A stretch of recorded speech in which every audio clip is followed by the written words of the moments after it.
Hi hello guys, welcome back to my channel. ಇವತ್ತಿನ RCB versus Mumbai match ಬಗ್ಗೆ preview ಮತ್ತು prediction ತಿಳ್ಕೊಳ್ಳೋಣ. ಅದಕ್ಕೂ ಮುಂಚೆ ಯಾರನ್ನ ಚಾನಲ್ ಸಬ್ಸ್ಕ್ರೈಬ್ ಆಗಿಲ್ಲ, ಪಟ್ ಪಟ್ ಅಂತ ಸಬ್ಸ್ಕ್ರೈಬ್ ಆಗಿ. 90% ಜನ ಸಬ್ಸ್ಕ್ರೈಬ್ ಆಗದೆ ವಿಡಿಯೋ ನೋಡಿ ಹಾಗೆ ಹೋಗ್ತಾ ಇದ್ದೀರಾ. ಪ್ಲೀಸ್ ಎಲ್ಲ ಕೂಡ ಸಬ್ಸ್ಕ್ರೈಬ್ ಮಾಡ್ಕೊಳ್ಳಿ.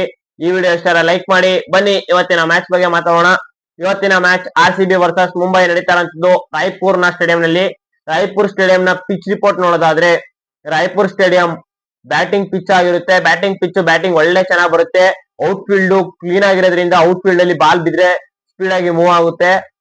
ಮತ್ತು ಅಲ್ಲಿ ಬೌಂಡ್ರೀಸ್ 80 ಮೀಟರ್ಗೂ ಜಾಸ್ತಿ ಇದೆ. ಅವರೇಜ್ ಬೌಂಡ್ರಿ 80 ಮೀಟರ್ ಐತೆ. ಅದರಿಂದ ಇಲ್ಲಿ ಸಿಕ್ಸ್ ಹೊಡೆಯೋದು ತುಂಬಾ ರಿಸ್ಕ್ ಆಗ್ಬೋದು. 80 ಮೀಟರ್ ಹೊಡಿಬೇಕು ಅಂದ್ರೆ ಒಳ್ಳೆ ಟೈಮಿಂಗ್ ಬೇಕು. ಕೆಳಗೆ ತಟ್ಟಿ ಮುಟ್ಟಿ ಆಡಿ ಸಿಂಗಲ್ ಡಬಲ್ಸ್ ತಗೊಂಡು ಈಸಿಯಾಗಿ ಸ್ಕೋರ್ ಮಾಡಬಹುದು ಈ ಸ್ಟೇಡಿಯಂ ನಲ್ಲಿ, ದೊಡ್ಡ ಸ್ಟೇಡಿಯಂ ಆಗಿರೋದ್ರಿಂದ. ಇನ್ನು ನೆಕ್ಸ್ಟ್ ಈ ಸ್ಟೇಡಿಯಂ ನಲ್ಲಿ ಎಷ್ಟು ಮ್ಯಾಚ್ ಗಳು ನಡೆದಿವೆ ಏನು ಅಂತ ನೋಡೋದಾದ್ರೆ, 2013ರಿಂದ 16ರವರೆಗೆ ಡೆಲ್ಲಿ ಕ್ಯಾಪಿಟಲ್ಸ್ ಅವರು 3 ವರ್ಷ 2 ಮ್ಯಾಚ್ ನ ಈ ಸ್ಟೇಡಿಯಂ ನಲ್ಲಿ ಆಡ್ತಿದ್ರು. ಡೆಲ್ಲಿ ಕ್ಯಾಪಿಟಲ್ಸ್ ಆಗ ಡೆಲ್ಲಿ ಡೇರ್ ಡೆವಿಲ್ಸ್ ಆಗಿತ್ತು. ಅವಾಗ ಡೆಲ್ಲಿ ಕ್ಯಾಪಿಟಲ್ಸ್ ಅವರು ಆಡ್ತಿದ್ರು. ಮತ್ತು ಇಲ್ಲಿ 164 ಎಷ್ಟು ಸ್ಕೋರ್ ರೆಕಾರ್ಡ್ ಆಗಿರೋದು IPL ಅಲ್ಲಿ. ಅದು ಅವಾಗ ಒಂಥರ ಸ್ಕೋರ್ ಕಡಿಮೆ ಹೊಡಿತಿದ್ರು, ಆ ಟೈಮಲ್ಲಿ ಆಗಿದ್ದು. ಇನ್ನು ನೆಕ್ಸ್ಟ್ ನೋಡೋದಾದ್ರೆ, RCB ಇಲ್ಲಿ ಒಂದು ಮ್ಯಾಚ್ ಆಡಿದೆ, ಆ ಮ್ಯಾಚ್ ನ ಗೆದ್ದಿದೆ. ಅದು ಯಾವ್ದಪ್ಪ ಅಂದ್ರೆ 2016ರಲ್ಲಿ ಲೀಗ್ ಅಂತದ ಕೊನೆ ಮ್ಯಾಚ್. ಈ ಮ್ಯಾಚ್ ನ ಗೆದ್ದು RCB ಅವರು ಪ್ಲೇ ಆಫ್ ಗೆ ಕ್ವಾಲಿಫೈ ಆಗಿದ್ರು. ಆ ಮ್ಯಾಚ್ ಅಲ್ಲಿ ನಮ್ಮ ವಿರಾಟ್ ಕೊಹ್ಲಿ ಅವರು 54 ರನ್ ಹೊಡೆದು ಇಲ್ಲಿ man of the match award ಕೂಡ ತಗೊಂಡಿದ್ದಾರೆ.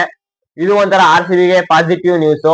ಇನ್ನು ನೆಕ್ಸ್ಟ್ ಪಿಚ್ ರಿಪೋರ್ಟ್ ನೋಡೋದಾಯ್ತು. ಇನ್ನು ಎರಡು ಟೀಮ್ ನ ಎಟ್ ನೋಡೋದಾದ್ರೆ, ಎರಡು ತಂಡಗಳು 35 ಮ್ಯಾಚ್ ಆಡಿವೆ. 35 ಮ್ಯಾಚ್ ಅಲ್ಲಿ 16 ಮ್ಯಾಚ್ ಆಡಿರುವಂತದ್ದು ಗೆದ್ದಿರುವಂತದ್ದು RCB, 19 ಮ್ಯಾಚ್ ಗೆದ್ದಿರುವಂತದ್ದು ಮುಂಬೈ ನೋಡಿದೀವಿ ಟೇಬಲ್ ಅಲ್ಲಿ 9th ಪ್ಲೇಸ್ ಅಲ್ಲಿ ಇದ್ದಾರೆ. RCB ಅವರು 3ನೇ ಪ್ಲೇಸ್ ಅಲ್ಲಿ ಇದ್ದಾರೆ. RCB ಅವರು ಲಾಸ್ಟ್ 2 ಮ್ಯಾಚ್ ನ ಸೋತಿದ್ದಾರೆ, ಮುಂಬೈ ಅವರು ಸೋಲ್ತಾ ಇದ್ದಾರೆ. ಬಟ್ ಲಾಸ್ಟ್ ಮ್ಯಾಚ್ ನ ಗೆದ್ರು ರೋಹಿತ್ ಶರ್ಮಾ ಒಳ್ಳೆ ಕಾಂಟ್ರಿಬ್ಯೂಟ್ ಇಂದ. ಬಟ್ ಈ ಮ್ಯಾಚ್ ಅಲ್ಲಿ ನೋಡೋದಾದ್ರೆ ಹೆಡ್ ಅಲ್ಲಿ ಒಂಥರ ಮುಂಬೈ ಪ್ರಾಬಲ್ಯ ಸಾಧಿಸಿರ್ಬೋದು. ಬಟ್ ಈ ಸೀಸನ್ ಅಲ್ಲಿ ಮುಂಬೈ ಪ್ರಾಬಲ್ಯ ಸಾಧಿಸಿಲ್ಲ. ಇನ್ನು ಕೀ ಪ್ಲೇಯರ್ ಟು ವಾಚ್ ಯಾರಾಗ್ಬೋದಪ್ಪ ಅಂದ್ರೆ, ಕೀ ಪ್ಲೇಯರ್ ಟು ವಾಚ್ ನೋಡೋದಾದ್ರೆ, ಇವತ್ತಿನ ಮ್ಯಾಚ್ ಅಲ್ಲಿ RCB ಕಡೆ ಬೆಸ್ಟ್ ಪರ್ಫಾರ್ಮೆನ್ಸ್ ನೀಡೋದು ವಿರಾಟ್ ಕೊಹ್ಲಿ ಮತ್ತು ಜಾಕೋಬ್ ಬಥೆಲ್ ಅವರು. ಜಾಕೋಬ್ ಬಥೆಲ್ ಮತ್ತು ವಿರಾಟ್ ಕೊಹ್ಲಿ ಅವರು ಓಪನಿಂಗ್ ಪಾರ್ಟ್ನರ್ಶಿಪ್ ಅಲ್ಲೇ ಒಂಥರ ಮ್ಯಾಚ್ ನ ನುಂಗು ಹಾಕ್ಬಿಡ್ತಾರೆ ಅಂತ ಹೇಳ್ತೀನಿ. ಇನ್ನು ನೆಕ್ಸ್ಟ್ ಮುಂಬೈ ಕಡೆ ಬಂದ್ರೆ, ಮುಂಬೈ ಕಡೆ ರೋಹಿತ್ ಶರ್ಮಾ ಅವರಿಂದ ಒಂದು ಸಣ್ಣ ಕಾಂಟ್ರಿಬ್ಯೂಟ್ ಬರ್ಬೋದು.